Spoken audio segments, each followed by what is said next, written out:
سلام و درودی به پایان با کلی مخلصان برنامه‌های تلویزیونی ورزش. این برنامه در شبکه‌های اجتماعی است. من فردوس خورسندم. رفتم.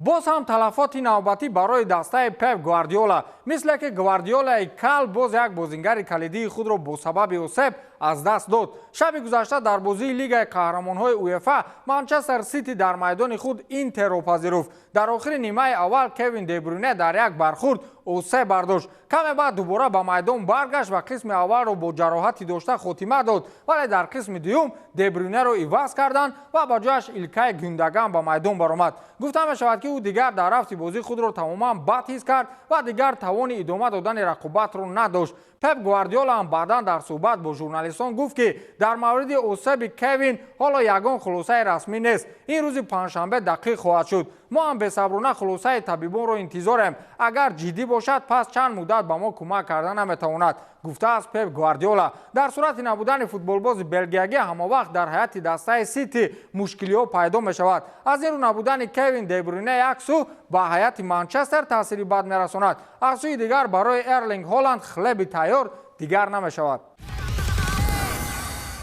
ما طی 2 سال می شود با بانک مشهور تبانک همکاری میکنیم و در این مدت فکر میکنم چندین نفران راه آسان انتقال مبلغ و یا گرفتن پول نقد را از بانکمات ها دریافت کردند. حتی نفران بودند که از ما برای توسعه تبانک اظهار منتداری کردند. ما هم شدیم که با این وسیله به شما کمک میکنیم. تبانک نام نوی بانک مشهور تینکوف است که 18 سال باز عملی میکند. بانک 40 میلیون مشتری دارد که بیش از 1 میلیون نفر آنها شهروندان تاجیکستان، ازبکستان و قرقیزستان میباشند که در روسیه کار و زندگی میکنند. چرا هموطنان ما کارت این بانک را درخواست میکنند؟ چون که تبانک یک بانک آنلاین است، یعنی آفیس یا فیلیال ندارد و به شرافت این اون برای استفاده در حیات خیلی آسان است، زیرا همه عملیاتی که برای اون به شما قبلا با آفیس رفته در نوبت ایستادن لازم آمد اکنون میتوانند خیلی آسان‌تر انجام داده شود. مثال شما میتوانید با کارت بلک خود از تبانک از هر گونه بانکمات به کمیسه پول گذارید.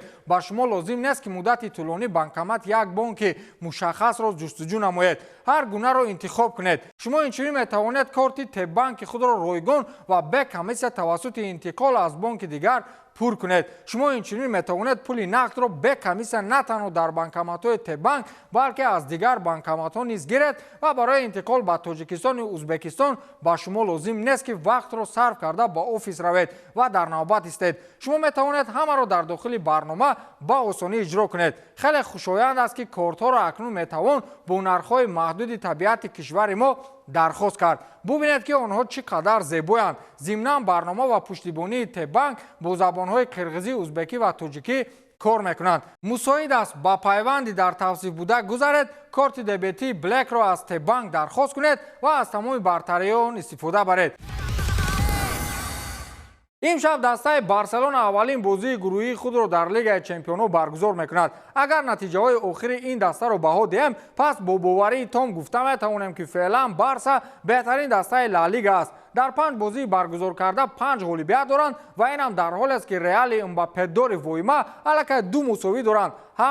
هانس دیتر فلیک هم با باوری اشاره کرد که امسال نوبت بارسلونا است. سرمربی بارسلونا هانس فلیک انتظارات خود را درباره دسته کاتالانی در لیگ چمپیون‌های اویفا در موسم 2024 و 25 گفت. متخصص آلمانی به این نظر است که در این مسابقه قهرمان میشوند. لیگ چمپیون‌ها بهترین مسابقه باشگاهی جهان است. دسته بارسلونا میخواهد عنوان قهرمانی را به دست آورد و ما آماده با بازی بهترین خود در مسابقه مذکور غالب شویم، گفت فلیک در مصاحبه‌شان با خبرنگاران. یادآور می‌شوم که بارسلونا امروز بازی اولینش را در لیگ چمپیون‌ها تحت رهبری فلیک مقابل موناکو برگزار می‌کند. با هیئت مکتب بچه‌های طلایی خود امسال اکنون بارسا تا کجا می‌رود شاهد خواهیم شد. باز مثل خوی رفته در آخر همه چی را جزیر نکنند.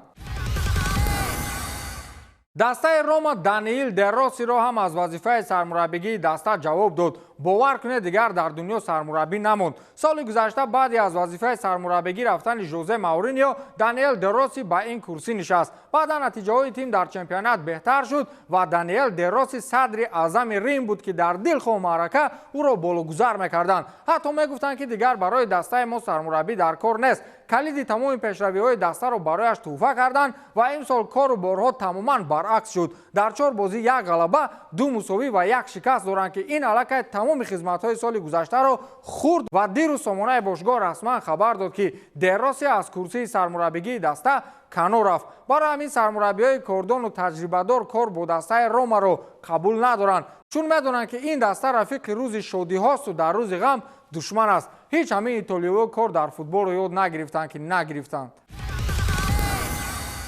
روز گذشته دسته النصر همشهری رونالدو لوئیش کاشترو را از سمت سرمربیگی برکنار کرده بود. انتظار می‌رفت که به جای او زینedین زیدان را می‌آورند، اما دیروز استفانو پیولی در دست گردنبند زرد از ماشین پیاده شد. قبلا فابریسیو رومانو خبر داده بود که سرمربی سابق میلان استفانو پیولی به عربستان سعودی پرواز میکند تا نهایت با دسته النصر شرطنامه همکاری به امضا رساند. اکنون این آرزوها عملی شد و پیولی به دسته النصر رفت. شرطنامه با پیولی تا تابستان سال 2026 با امکان تمدید 1 سال دیگر عمل میکند. مربی ایتالیایی در عربستان سعودی در یک موسم 8 میلیون یورو و بونوس ها به دست می‌آورد. یادآور می‌شوم که دسته النصر موسم نو لیگ برتر عربستان سعودی را با 2 مساوی و 1 غلبه آغاز کرد. در دور یکم لیگ قهرمان‌های آسیا باشد این دسته با تیم الشارت عراق با حساب 1-1 بازی را مساوی به انجام رسانیدند. آیا این متخصص می‌تواند در نهایت دسته الهلال را در یگان مسابقه شکست دهد؟